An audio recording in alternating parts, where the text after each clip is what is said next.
Good evening, family. Once more, let me take this time and opportunity to thank our parents, our General Overseer, Pastor Swike, our mother, our Senior Pastor, Pastor Joylene, for this opportunity. And not only this opportunity, but, to be given this platform to continue to, to talk to and address some of the challenges that we as a community, as a society, were confronted with. And today I would want to, labor on and continue to talk to some of the subjects that I highlighted or had talked or spoken to previously. In our last episode, I was so much into gender-based violence, and I've always wanted to, link whatever it is that I talk about to mental health, and because this is our health and this is our our mental health as well. And today I have wanted to link gender-based violence to mental health, and you may want to ask the question, do the two have anything in common? Do one have an influence over the other? And in today's episode, I would want to and talk to the two to say, does gender-based violence and mental health has anything in relation to one or one to another? And in doing so, let me start today's talk this way. Have you realized that when there's gender-based violence, or what is violence of any form, have you realized that you cannot rule out the issues of anger?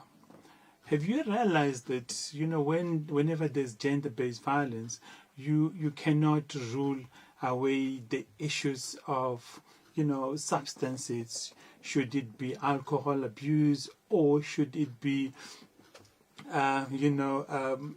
drugs, or any form of other substances? But what I wanted to labor on today, it's the relationship between the two. Let's maybe then begin this way. Whenever there's violence, anger is there. Whenever there's violence, anger is is impressed or expressed.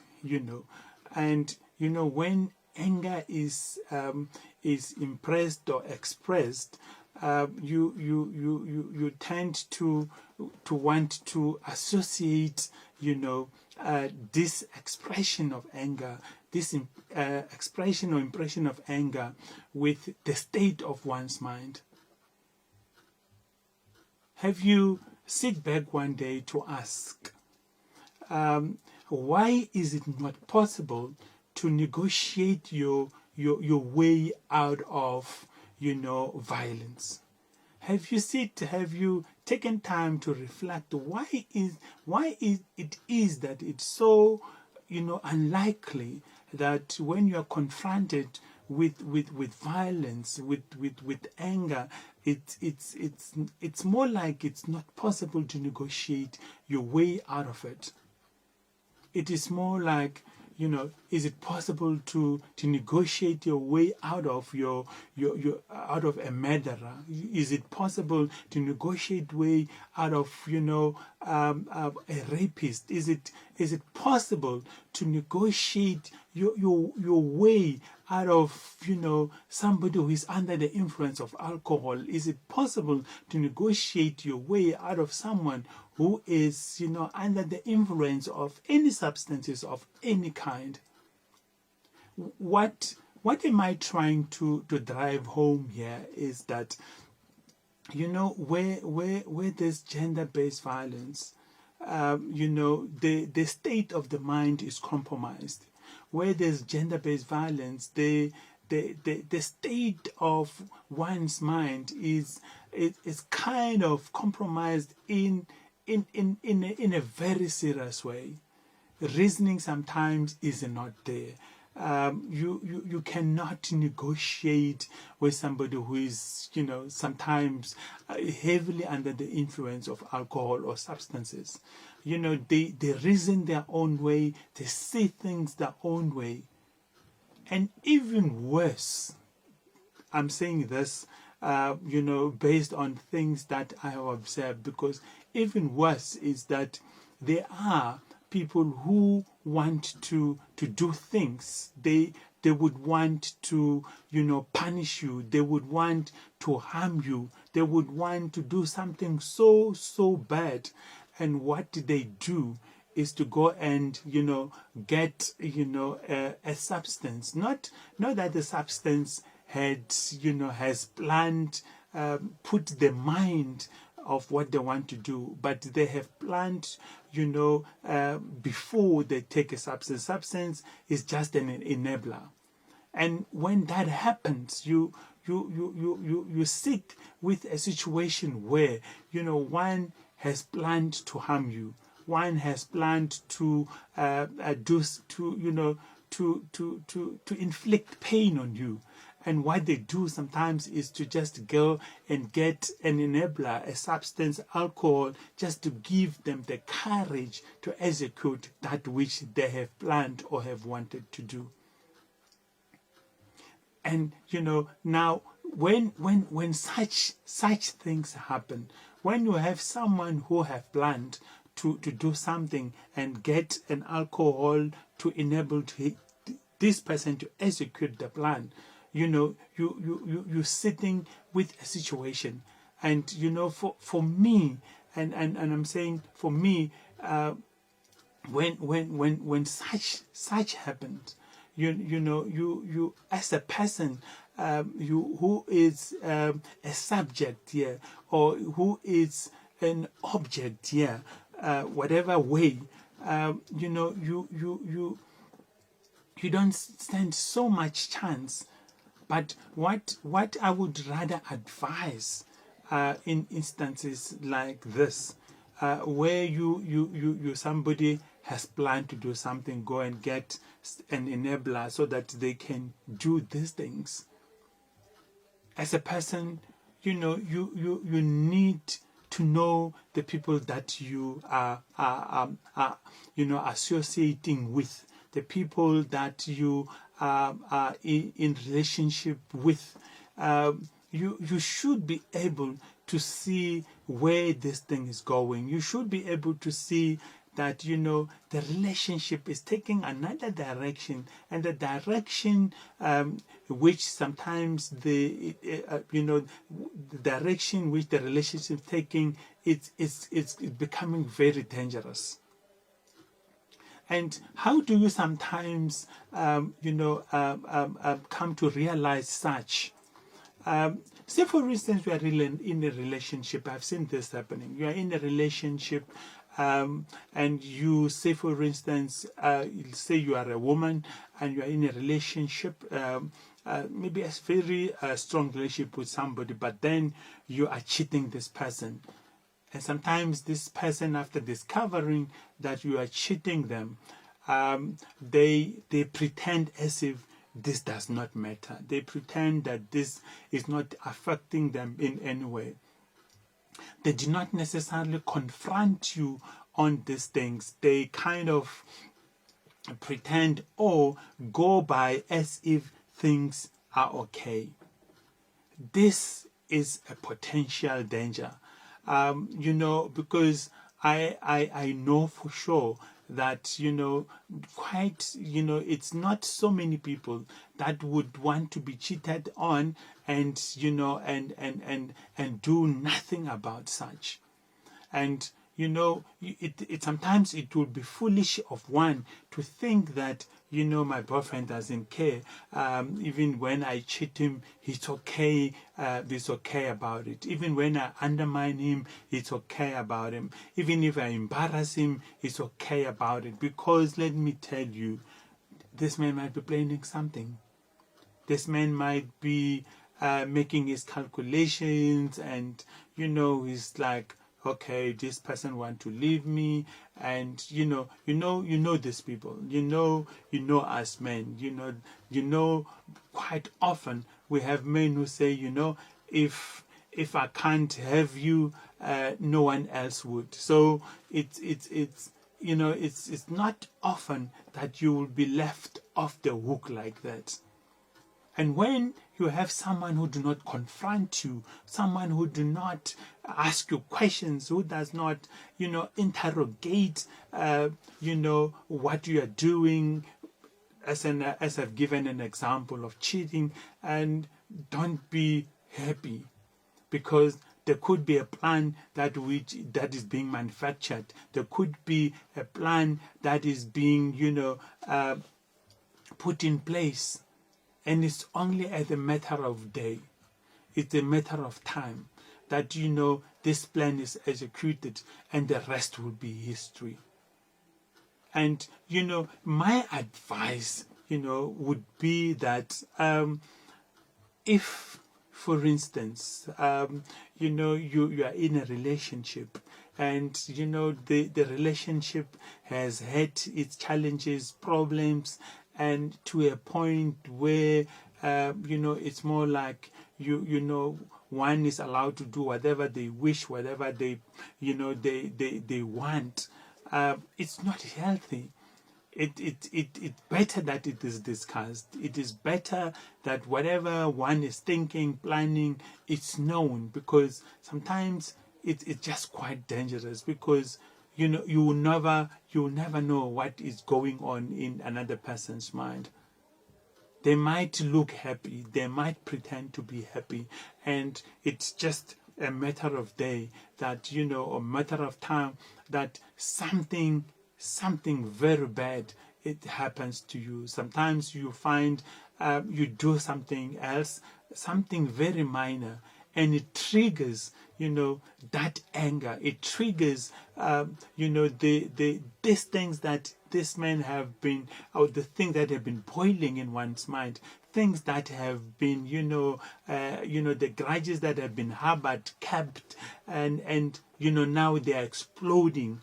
And you find, sometimes that is why we find sometimes when there's gender-based violence, there's so much anger, there's so much hatred that is impressed. That's why that's like I said, previously, that you find that 15 rounds of have been offloaded in one's body. A person have been stabbed 25 times, 30 times. You can see that this stabbing is an impression or expression of anger. And I also want to say, be vigilant. Be vigilant. Be always be awake to the fact that whatever actions that you might be taking might be provoking the other person to anger. The actions that you are taking might be making the other person to begin to plan something terrible around your life. Like I said previously, look, I'm not saying look for the signs. The signs are always there. Just don't be ignorant. Don't live in this planet as if you're not of this planet. Don't live with a person who has feelings, who have all the emotions, but pretend as if you're living with someone who is without emotions, who cannot be hurt. Because when people are hurt, when people are frustrated, they have a way of impressing or expressing such in a manner, in a way that might not be desirable. What is my point today? Because I have said, like when we started, I wanted to to link gender-based violence and mental health, and in doing so, I'm saying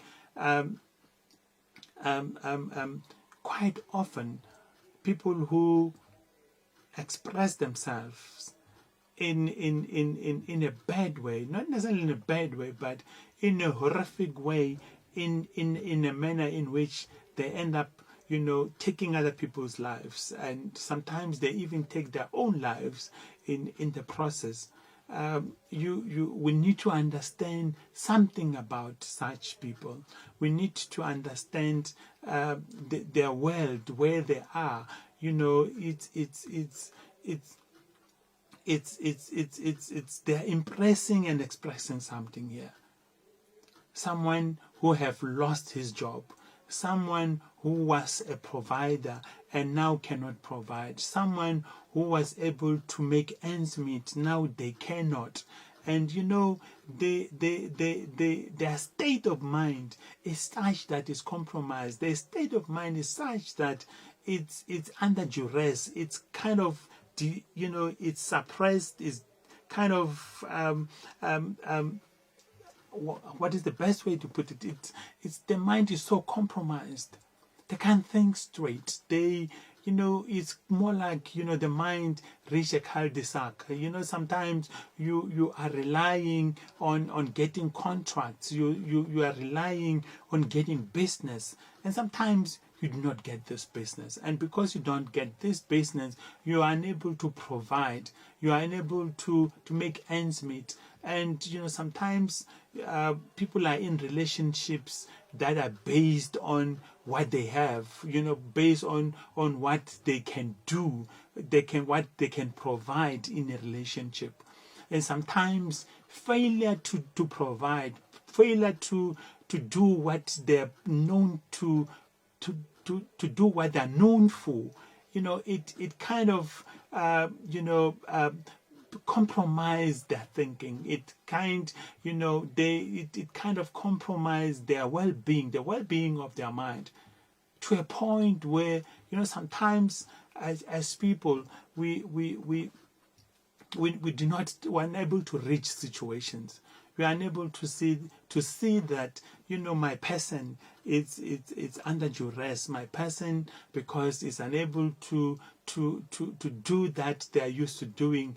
Now they feel small. They feel like they cannot. They are incomplete. In a way, and because of that, they become very sensitive. Very sensitive in so many ways. They analyze anything and everything. Their mind becomes so obsessed. They take offense on small things. You make a comment. This person said no. They're quick to calculate it. No. If I had money, such a comment wouldn't have been made. If I was able to do this kind of a comment would not have been made. And on such basis, they take offense quite easily. And because they take offense quite easily, and it becomes very it becomes automatic for them to react in a way.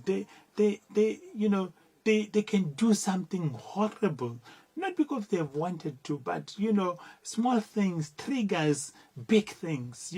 Small thing triggers emotions that have been lying and unchecked sometimes. What is my point here? Be mentally awake to the fact that if you are in a relationship with someone who have lost his job, someone who have lost income, somebody whose things are not moving as as they normally used to, this person becomes very sensitive. And sometimes you need to be very conscious, and in your interaction and in relating to such, you need to be very careful. Failure to do that, you'll find yourself in danger. And this is, in a small way, my way to saying, there's a relationship between mental health and gender-based violence. The state of one's mind, say much in terms of how they will respond or react to any given situation. Where the mind is under duress, where the mind is not stable, when the mind, it's suspicious, it's irritable, and all of that, violence easily erupt in such situations. What is our role here? Our role is to make sure that when we are in relationships that, that are time bomb like that, relationships that you see could easily lead into violence, be very vigilant. When you are in a relationship such as that one, be strategic, be conscious. You can ask your person to say, you know what, hey, I wanted to go and check on my mother. Hey, I wanted to go and check with my sister for this and this, because, you want to give this person some kind of space. You'd want to give this person some kind of, a cool-off period to interact with what is going on in their lives, to interact with what they're confronted with without being pressured, without being pushed. Because sometimes you could be pushing this person unaware. Sometimes you could be making this person to feel uncomfortable, to feel insufficient, to feel like they're not enough, they're not complete, because they're unable to provide. So when you give them some space, in a way, you're also giving yourself some space. You begin to realize that, when you give this person space, you're also giving yourself space. You stop making, demands on the person that you are quite aware is in a position, not in a best position to provide that which you may desire them to provide, or to provide that which normally they will provide. And if you do these things, for me, you are able to to assist the next person's state of mind. You are able to relieve some pressure in the next person's mind. You are able to give this person a break which is so much desire.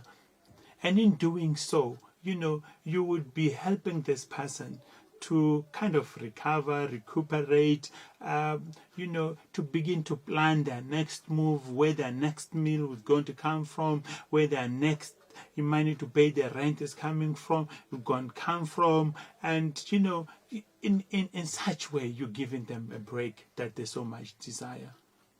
And for me, this is one way that as people, we could mitigate, against gender-based violence. Sometimes some of these things that happen to us are things that we can avoid, are things that we can negotiate our way out only if we have a good timing, and we're able to use our mind tactfully, and